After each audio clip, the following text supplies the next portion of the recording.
Hello, my dear sweet buddies. Welcome to Digital Desk. Today, instead of using my mobile, I decided to relax and watch television. But here's the problem. When we watch YouTube on TV, we often get frustrated by those long ads, especially when the skip ad button takes more than 60 seconds to appear. At the same time, if we watch the same video on our mobile, the skip ad button usually shows up within just 5 seconds.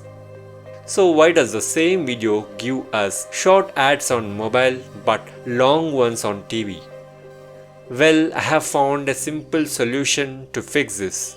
Here I will show you the 4 steps. Step number 1. Switch on your TV. Step number 2. Open YouTube on your mobile. Step number 3. Select a video which you want to watch and start playing it. And the final step, cast your mobile screen to your TV. That's it. Now you won't get those long annoying ads. The skip button will appear within 5 seconds, just like on mobile.